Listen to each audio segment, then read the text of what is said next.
On est le 22 janvier et Trump a parlé. Je vais vous parler de ça. Je vais vous parler des ultra-riches qui veulent se faire taxer davantage.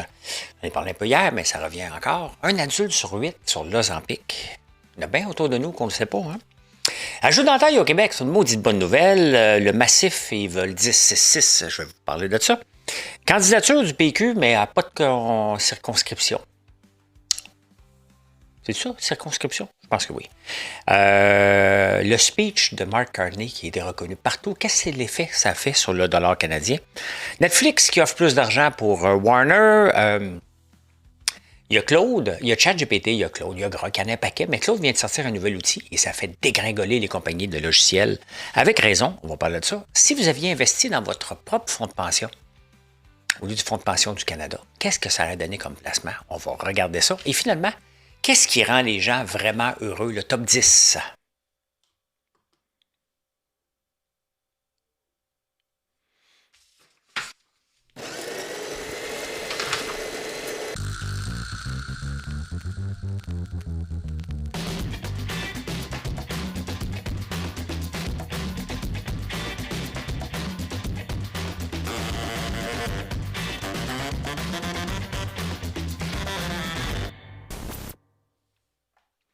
Est-ce que l'argent fait le bonheur? Hein?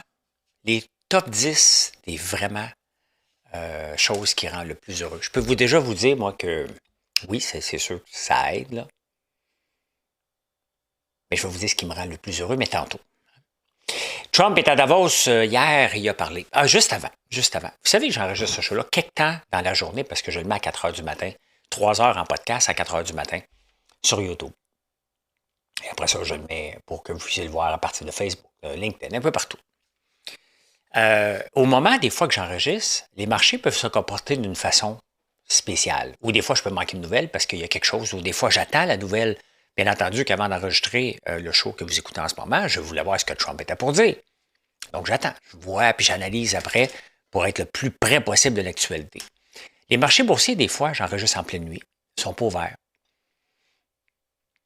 Et ils peuvent paniquer suite à ce que Trump a fait dans la nuit.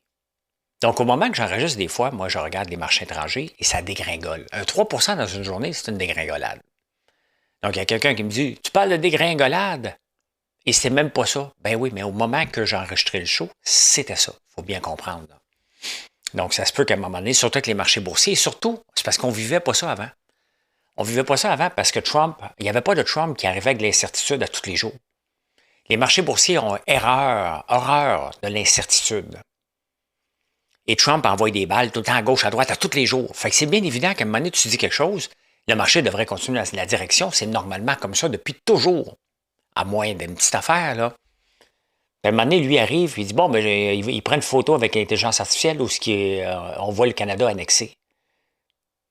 C'est sûr que ça fait paniquer tout le monde, ces affaires-là. Là. Fait que ça se peut des fois qu'il y ait un petit décalage. Faut le comprendre.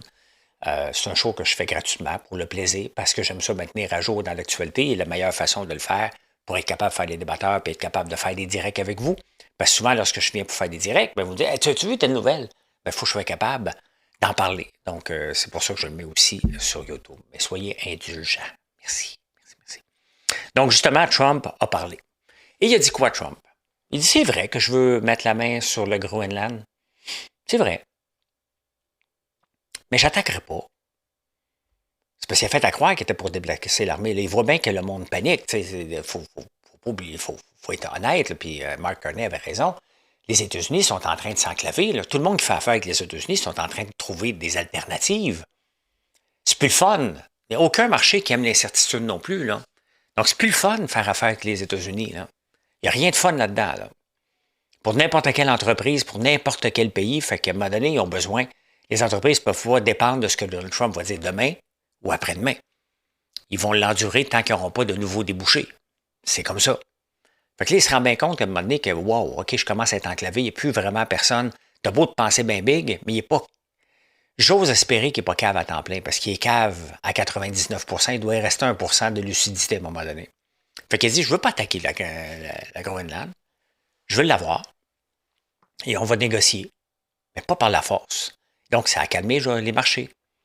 Les marchés, s'ils avaient juste dit, oui, je vais l'avoir, que ce soit de force ou non, les marchés auraient dégringolé. Vous voyez, ça peut faire changer rapidement une seule phrase. Là, il les a calmés. C'est pas l'euphorie sur les marchés non plus, là.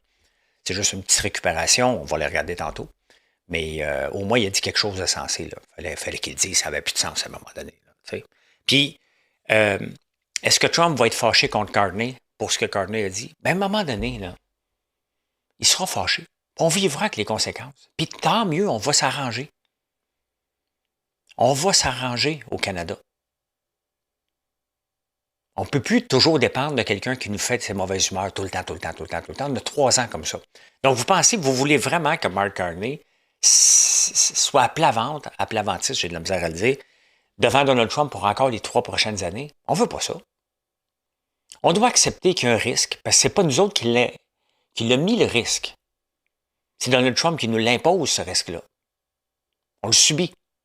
Donc, à un moment donné, on est tanné de subir le simple, tu sais.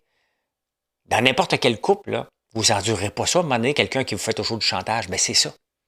On est un couple, les États-Unis et le Canada, avec le Mexique. Un trouble. Mais à un moment donné, tu ne peux pas dire, ouais, OK, je vais endurer tout ça encore, là. Tu t'arranges. Et c'est pour ça qu'on doit applaudir qu'il va voir le Qatar, qu'il va voir la Chine, qu'il se promène en Europe, pour qu'ils trouvent des alternatives pour sortir nos produits, attirer des investisseurs. Fait que, voilà. Pendant qu'on est à Davos, hein, les ultra-riches, il y a 367 ultra-riches qui demandent de payer plus d'impôts dans leurs pays respectifs. Tu sais, c'est facile quand tu as hérité. J'ai parlé de l'Ogin Blanc, là. En tout cas, la Québécoise, là, qui est à tête de ça, là. Qui fait partie du conseil d'administration de millionnaires, whatever. Hein? Les soldats millionnaires, quelque chose comme ça. Et quand tu es hérité, puis tu as trop d'argent, puis tu n'as pas la notion de l'argent. Un entrepreneur qui a parti de zéro a la notion de l'argent. Un entrepreneur qui a parti de zéro dans un pays comme le Canada, où dès que tu fais une scène, tu es imposé de partout, littéralement, parce que si tu fais plus que 100 000, tu es imposé à 53 %. Bon, tu peux te verser des dividendes, 16 %. Si tu vends ta compagnie, tu as du gain capital de 25 %. On n'a pas tenu compte de l'inflation. Il y a certains autres pays qui vont tenir compte de l'inflation. On en donne beaucoup. TPS, TVQ, salaire minimum qui est élevé, les charges électriques, toutes les charges sociales qu'une entreprise doit payer, on en paye beaucoup, beaucoup, beaucoup, beaucoup, beaucoup, beaucoup. Et qu'est-ce qu'on a en retour? À peu près rien. Et on se fait démoniser. En tout cas, je parle au Québec et au Canada, un entrepreneur qui réussit, c'est un voleur. C'est un crosseur, puis il abuse de ses employés parce que les syndicats sont là. Donc, on doit subir tout ça. Puis après ça, quand on leur donne de l'argent, bien, ça s'en va dans des Nordvolt. Ça s'en va dans SAQ Click. Ça s'en va dans les lions électriques. Ça s'en va dans la mine Stornoway. Ça s'en va dans le projet Gaspésia. On ne crée pas de richesse. Je veux bien donner plus d'impôts, là. Mais pour la faire gaspiller, elle est mal gérée. On envoie des milliards à l'Ukraine. Pas de problème. On n'essaie pas de régler le conflit, d'aller s'impliquer dans le conflit. On fait juste donner de l'argent à quelqu'un qui ne sait probablement pas le gérer. Mais t'es-tu avec Poutine? Fait que, tu sais, à un moment donné, là, moi, je trouve que j'en paye déjà beaucoup, beaucoup trop pour les services que j'ai. Je n'utilise pas le système de santé, ou très peu. Très, très peu. J'ai pas utilisé le système d'éducation parce que je le trouvais mauvais. J'ai payé. Pas chiolé, payé. Fait que vous voulez que j'en donne encore plus, alors qu'il n'y a aucune amélioration depuis que je paye des taxes, depuis que je travaille. J'ai jamais vu une amélioration du système du système qu'on nous offre.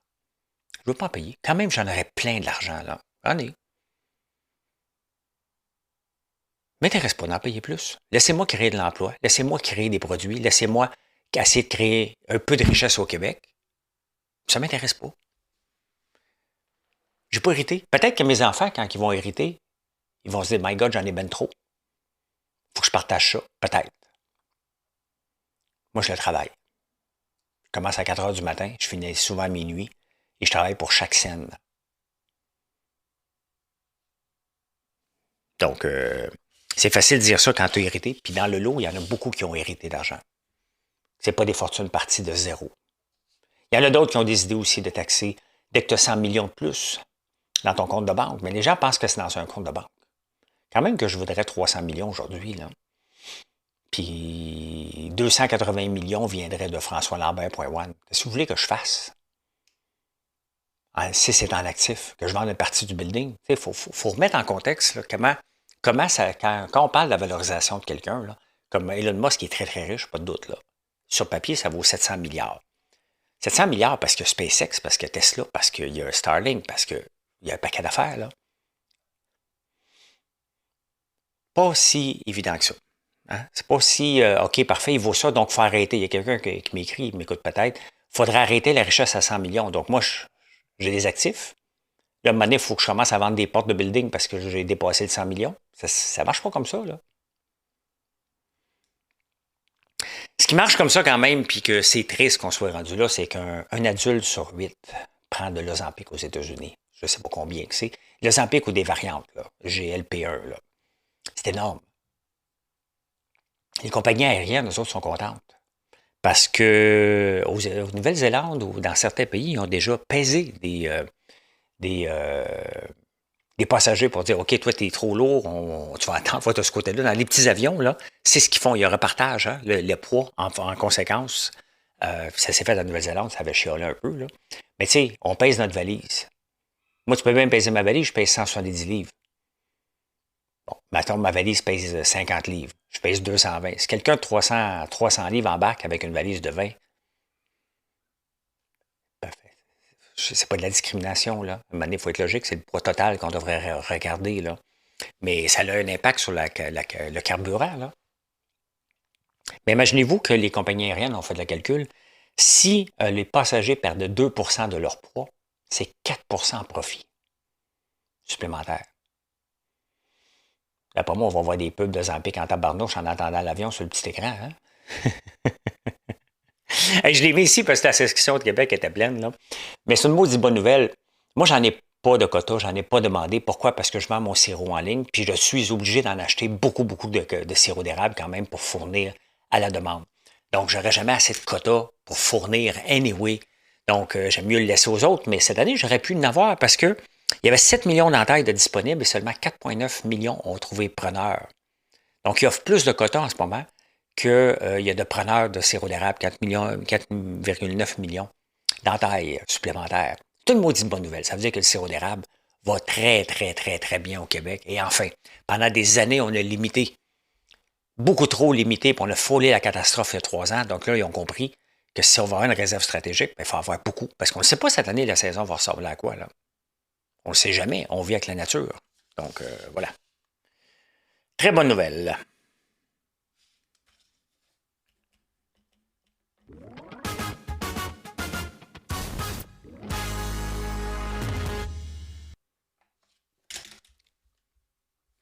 Très, très bonne nouvelle.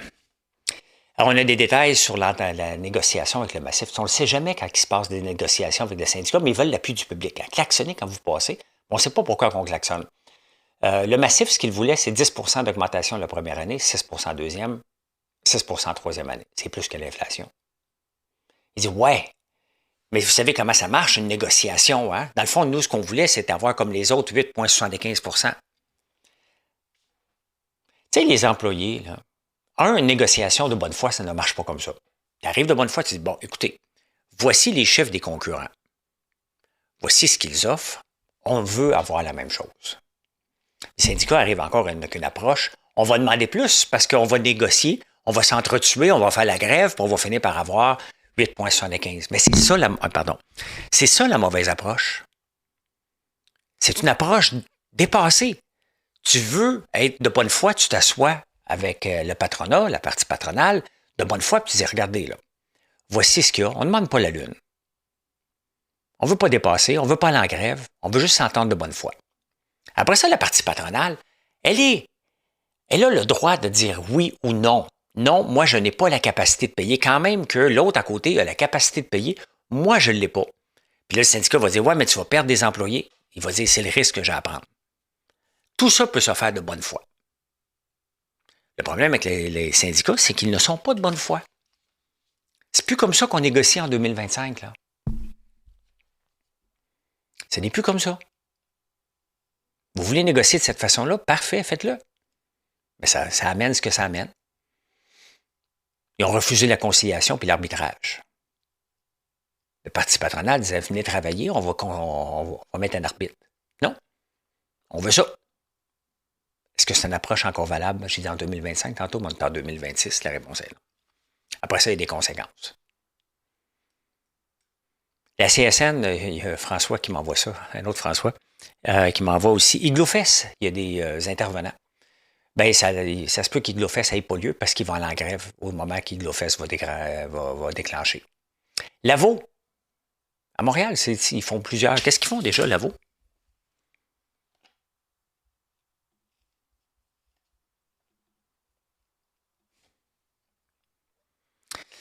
Ils font la Parisienne, RTL, Arctic Power, Springtime, Comet, Old Dutch. Ben, ils sont en grève. Pas en grève permanente, là. Ben, c'est une entreprise de 150 ans. Ils vont réussir à la faire fermer. Pour avoir raison. Les syndicats veulent avoir raison. Ce qu'ils demandent, le syndicat de Lavaux, c'est grâce aux employés. Si vous faites des profits, donc on veut un partage des profits. Là, on va régler quelque chose. Pour qu'une entreprise fonctionne, ça prend des bons employés. Ça prend des bons dirigeants et ça prend des clients. Si les employés ne font pas des bons produits, mais ce n'est pas eux autres qui les font, il y a des règles à les faire. Ils doivent les faire selon les règles, les standards. S'ils font les standards, ils gardent leur job. C'est ça le deal. Si tu botches, tu perds ta job. Pas direct comme ça, mais c'est comme ça que ça marche. Si tu veux un partage des profits, il y a un partage de la perte aussi. Ça veut dire que tu mets ton argent. Si les employés veulent être actionnaires de l'entreprise puis que la partie patronale veut, là, on va partager les profits. Sinon, ça ne regarde pas les employés. Moi, je suis tout seul investisseur dans François Lambert.one. Pensez-vous que mes sœurs, mon frère et Marilyn, ça leur tente de pomper de l'argent quand il y a de l'argent à pomper? La réponse est non. Si un jour j'ai des profits, bien, ils vont avoir des meilleurs salaires, là. Mais ils ont déjà des bons salaires. Mais si je décide d'en partager une partie des profits, je ne suis pas là, j'ai réinvesti tout.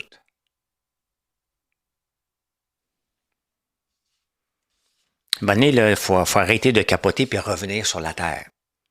Vous n'avez pas mis d'argent pour prendre le risque de lancer une entreprise, vous ne pouvez pas demander d'avoir un partage des profits. Ça ne fait pas partie d'une convention collective, ça. Puis oui, si les employés sont bons, ils vont garder leur job. S'ils sont mauvais, ils vont la perdre. C'est ça le contrat de travail.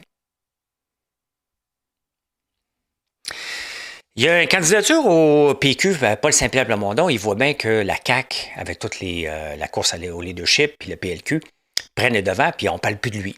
Fait que là, il a sorti une petite carte de sa manche. Il a présenté une femme qui s'appelle Sandra Hernandez. Ça fait 15 ans qu'elle est à l'ONU, qu'elle ne vit pas au Québec. On ne sait pas où ça va se présenter, mais elle sent l'appel de venir faire la séparation du Québec. Donc, elle revient. Claude Charron avait donné une entrevue aussi. Il vit à Paris. Il aime tellement le Québec, là. Il aime tellement ces gens-là, ces deux personnes-là, ils aiment tellement, mais tellement le Québec qu'il faut qu'ils vivent ailleurs. Peu importe pour 1000 raisons. Mais quand tu aimes le Québec, quand tu veux en faire une séparation, tu ne représentes pas le Canada.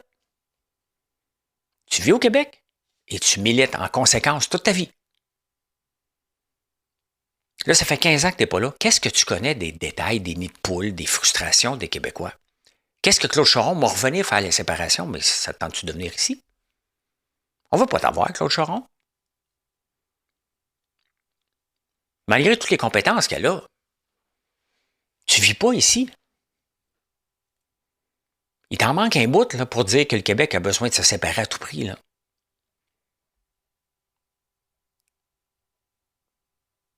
Ben de la misère avec ça. Ben de la misère avec ça. Et ça, là, c'est fantastique. Hein? Les pompiers à Montréal, après un incendie, ils ne peuvent pas réutiliser leur linge. Avant, ils pouvaient, c'était lavé une fois par semaine, désinfecté. Là, il y a des dangers qui deviennent bien malades. Fait qu'un coup qu'il y a un incendie, il y a quelque chose qu'ils l'utilisent, il faut qu'ils s'en aillent au lavage.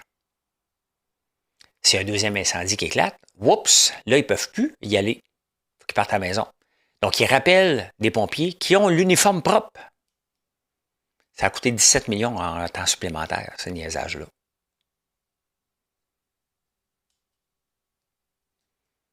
Tu sais, on regarde comment une ville peut être gérée, là. Ça tente-tu de planifier des habits supplémentaires de backup par caserne? Est-ce que c'est nécessaire vraiment systématique de le faire après chaque fois? Tu vas enlever un chat d'un arbre, est-ce que ça vaut un nettoyage? Ou tu passes que 15 heures en temps supplémentaire à arroser un feu dans la boucane? Tu sais, ça coûte 17 millions. Ça doit être la CNSST qui est arrivée avec cette affaire-là. Tribunal administratif du travail. Toutes sortes d'organismes qui n'ont pas de connaissance de l'impact, pas de jugement. Qu'est-ce qui est A, B, C ou D? Mais ça a coûté 17 millions en temps supplémentaire. Vous voulez vraiment augmenter mes impôts maintenant? Pour envoyer dans toutes ces niaiseries-là, vous voyez toutes sortes de niaiseries comme ça qu'à un moment donné, le contribuable paye.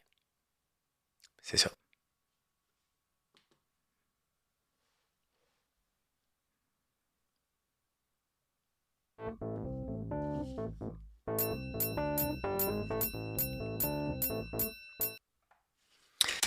En ce moment, les marchés, là, on les regarde, mais il faut les regarder avec un grain de sel.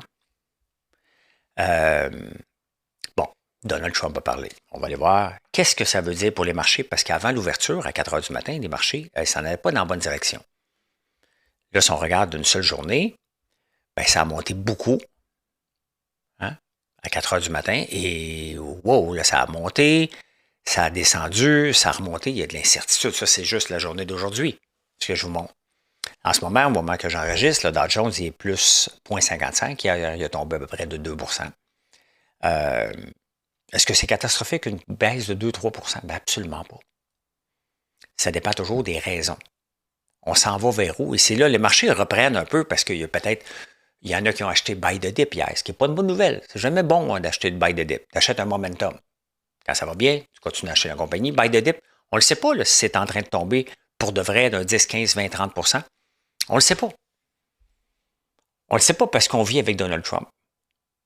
Donc, c'est pas grave si le titre est bon. S'il était bon à 100$ puis il tombe à 98, ben, il est encore bon. À la fin de tout ça, là, de l'incertitude qu'on a en ce moment, il y a une seule chose qui va prévaloir, les profits des compagnies. Dans toute l'incertitude, si Google continue à amener des profits, quand même que Donald Trump, le prochain trimestre, Google va continuer à augmenter, puis vous pouvez faire ça pour toutes les 500 entreprises du S&P 500. Il y a de l'incertitude pour l'ensemble du marché, mais quand les entreprises vont rapporter des chiffres, ben c'est là que ça va être OK, parfait. Il y a de l'argent à faire avec cette compagnie-là, on va investir dedans. C'est juste ça. Juste ça. Regardez l'impact d'un speech sur... regardez, c'est fantastique. Là. Pour le dollar canadien. Le dollar canadien, hier, est à 72,27. Mark Carney parle. Boum! Ça monte de 50, pas 50 cents, parce que il était à 72,49 et il est parti de 72,22, donc à peu près 60 points. À peu près. Pas 60 points, 30 points, ce qui est énorme. Et là, Donald Trump parle. OK, moins d'incertitude, le dollar canadien rediminue. Et en ce moment-là, le DXY qui compose les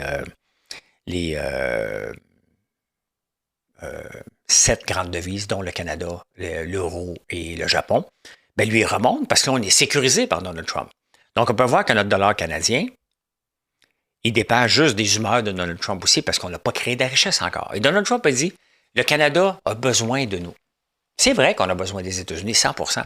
Mais les États-Unis ont besoin de nous pour le moment aussi. Le temps qu'ils se reviennent d'abord pour se débarrasser de nous, s'ils veulent, ben, ils doivent vivre avec nous aussi. On va le voir venir. On va perdre un contrat, un autre contrat, un autre contrat. C'est comme ça. Donc, les deux, c'est pas juste nous autres qui est mariés avec les États-Unis, là, ça prend deux. Nous autres aussi, les États-Unis, on achète quand même beaucoup de produits. Donc, c'est comme ça. Maintenant, les tarifs. Quand Mark Carney parle des tarifs, qu'il y a un nouveau monde, il n'a pas parlé de tarifs, mais il dit qu'il y a un nouveau monde. Donald Trump n'enlèvera jamais les tarifs en 3 ans. En 1 an, ça y a rapporté 400 milliards. Peu importe. Est-ce que l'inflation est dans le tapis aux États-Unis? Non. La facture était refilée aux consommateurs la plupart du temps. Mais avant, il récoltait 30 à 40 milliards par année. Il en ramasse 400 milliards par année.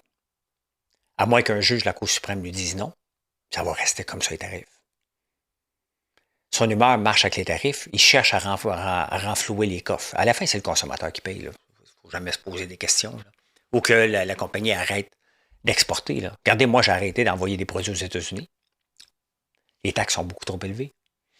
Pour moi, qui paye les taxes, c'est le client au bout. Mais à un moment donné, il reçoit un colis et il dit, vous allez payer, pour 1600, vous allez payer 1000$ de taxes.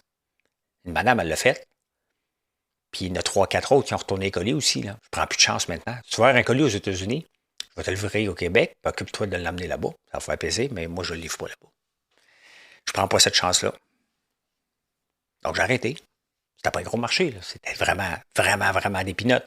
Mais des pinottes comme les miennes, tu les additionnes avec toutes les entreprises qu'on a au Canada, ça commence à faire beaucoup d'argent. Donc, il me reste quoi si je veux continuer à augmenter? J'aurais aimé continuer à augmenter mon chiffre d'affaires aux États-Unis tranquillement. Donc là, il faut que je compense en prenant plus de temps au Québec. Bien correct. Il y a bien de la place encore au Québec pour avoir une entreprise comme la mienne qui est à succès. Bien, bien, bien de la place. J'ai encore même pas 0,025% de la capacité que j'ai pour livrer des Québécois. C'est gros quand même, le marché du Québec, c'est 8 millions. Je n'ai pas 8 millions de clients par année. Là. Allons voir Netflix. Netflix qui vient d'offrir, il offrait des actions. Il offrait pour acheter Warner Bros. Une partie cash, une partie en action. Peu importe le montant, la proportion. Et là, ils ont dit, parfait, on va juste vous payer cash, 27,75. L'action continue à diminuer parce qu'il offre un petit peu plus. En même temps, Netflix vient d'annoncer une augmentation des profits de 30%. N'importe quelle entreprise qui rapporterait des profits de 30% aurait spiké à bourse, tout aurait monté en tabarnouche. Pas ici parce que les actionnaires disent « Ouais, on paye cher, donc ça veut dire que ma profitabilité va diminuer parce qu'à un moment donné, il va y avoir des intérêts à payer. Là. Il va falloir qu'ils mettent peut-être des actions supplémentaires pour pouvoir acheter ça. Donc, malgré ça, il y a de l'incertitude pour les actionnaires. C'est pour ça que l'action de Netflix n'arrête pas de descendre. À long terme, peut-être ça va avoir la peine. À court terme, les gens ne savent pas quel va être l'impact pour leur action respective. Si Netflix émet de nouvelles actions, il va en avoir plus en circulation, donc moins à se partager le profit. Donc, c'est normal ce qui se passe en ce moment. Est-ce que c'est une occasion d'achat? Bien, il valait 130, il en vaut 84. Goldman Sachs le recommande pour un prix de 112$ à peu près. Donc, est-ce que Goldman Sachs a raison? Si vous croyez Goldman Sachs, vous avez un deal sur les mains là, maintenant. Hey, c'est intéressant, maudit, ça. Je ne le suivais pas, mais je vais vous présenter un autre fonds, un ETF, basé sur les actions de software. Salesforce, Oracle est là-dedans, Adobe, ils vendent des logiciels. Et regardez, depuis exactement le 12 janvier, ça valait 105, ça en vaut 94. Et on peut le voir, ceux qui ont la chance de le voir. Vous pouvez aller voir si vous êtes en podcast. Là. L'action, c'est IGV. IGV, c'est iShare Expanded Tech Software Sector ETF. Et pourquoi ça descend? Il y a un nouveau logiciel qui vient de sortir. De Claude, il faut payer 200$ par mois, là, de Claude AI. Bon, il y a ChatGPT, il y a Grok, Claude, DeepSeek, il y en a un paquet d'engins. Claude, c'est Anthropic, ça appartient entre autres à Amazon, je pense. Ils ont sorti un CloudWork. Et CloudWork peut programmer pour toi, peut analyser des données, peut faire un paquet de choses. Et c'est tellement puissant que ça va remplacer un paquet de logiciels que les entreprises comme Adobe et Salesforce vendent dans des entreprises. Tellement c'est puissant, tu peux faire écrire tout ton code. Et d'ailleurs, les compagnies de logiciels aujourd'hui, le prix d'entrée avant, c'était de trouver des programmeurs. Là, c'est de trouver des gens qui comprennent la programmation, mais qui sont capables de dialoguer. Je ne peux pas croire qu'aujourd'hui, encore en 2026, il y a encore des gens qui écrivent du code à main. Là. Des petites modifications peut-être, mais le reste, il n'y a pas de raison du tout d'écrire du code à main. Tu payes ton 200$ par mois et ton programmeur sur place est capable d'avoir de l'ouvrage pour 7-8. CloudWorks, c'est exactement ça. Un peu comme la fonction Agent Mode de ChatGPT, mais plus puissant. Donc, regardez, ça a fait tomber quand même la majorité des logiciels de software. C'est arrivé là. Fait que l'intelligence artificielle va avoir des impacts non négligeables. Il y a des gens, il y a des secteurs qui vont perdre. Et si vous êtes dans le software, si vous êtes dans cet ETF-là, bien, vous avez toutes les raisons d'avoir peur. J'en ai de ces compagnies de logiciels-là dans IGM. Mais IGM, c'est aussi beaucoup d'intelligence artificielle. Donc, lui, il est stable aujourd'hui, 0,17 cents. Donc, mais ça fait partie d'un risque de choisir des compagnies. C'est pour ça que c'est mieux de choisir encore. Mais là, c'était très précis. IGM, c'est tout ce qui est secteur technologique. Donc, tout peut rentrer là-dedans. Software, c'est très, très, très précis. Et là, il y a un software qui est en train de remplacer au complet tout un paquet de suite de logiciels qui faisaient en vendant des licences. La job du futur dans les entreprises, c'est de comprendre, de savoir manipuler les engins d'intelligence artificielle à notre bénéfice. Les gens qui vont être capables de prompter, c'est ça qu'on appelle, vont avoir des gros salaires. Ces gens-là vont avoir encore une très, très bonne job. Parce qu'une seule personne va être capable de sauver beaucoup, beaucoup, beaucoup d'emplois. Ah, j'en parle souvent de moi-même gérer mon propre RRQ et le prendre plus tôt. Pourquoi? Parce que je pense que le gouvernement, la même raison pourquoi je ne tente pas de payer plus de taxes, je pense que le gouvernement gère très mal. Regardez la preuve. On a le RRQ qui est géré par la Caisse, puis on a le Fonds de pension du Canada qui est géré par le Fonds de pension du Canada. Ça fait 60 ans que le Fonds de pension existe. De 1966 à 1996, le Fonds de pension ramenait des rendements intéressants. Si tu avais contribué de 1966 à 1996 pendant 30 ans, tu aurais eu un rendement de 27 ce qui n'est pas beaucoup. Si tu l'avais fait toi-même, tu aurais eu un rendement de 11 Depuis 1996, depuis les 30 dernières années, si vous aviez mis dans des fonds indiciels versus ce que le fonds de pension vous nous donne comme rendement, vous aurez rapporté du 45 et la contribution, vous aurez rapporté du 27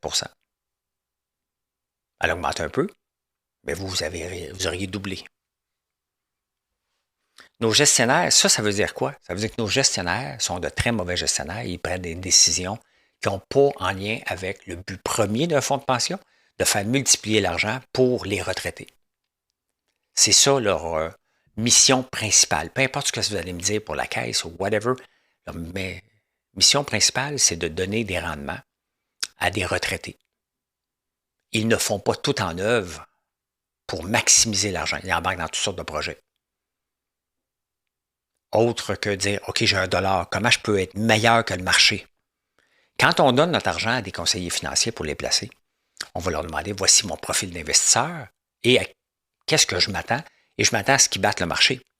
Pourquoi je vais donner mon argent à une firme, à part la sécurité? Mais pourquoi je vais donner mon argent à une firme qui ne battra pas l'indice de S&P 500 sur 20 ans? Pourquoi? Quel est votre avantage de le faire, sachant qu'ils vont prendre des frais? Vous n'avez aucun avantage.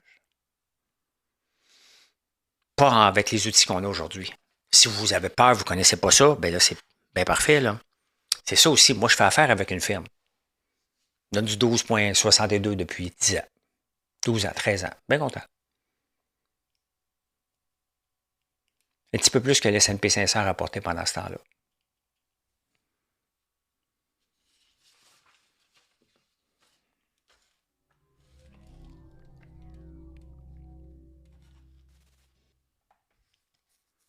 Quand même.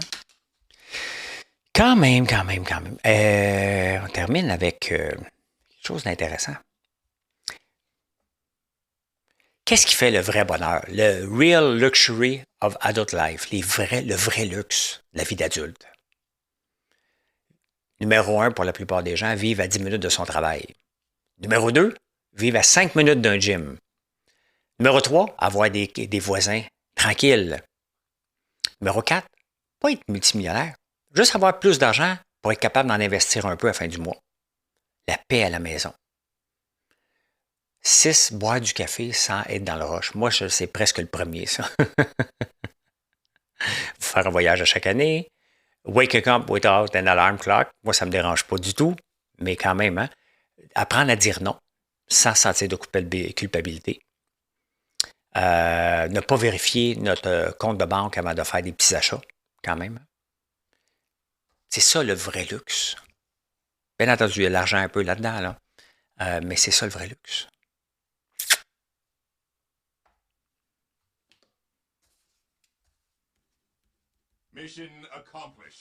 Merci d'être là. Je vous invite à venir nous voir sur françoislambert.moi et passez une excellente journée.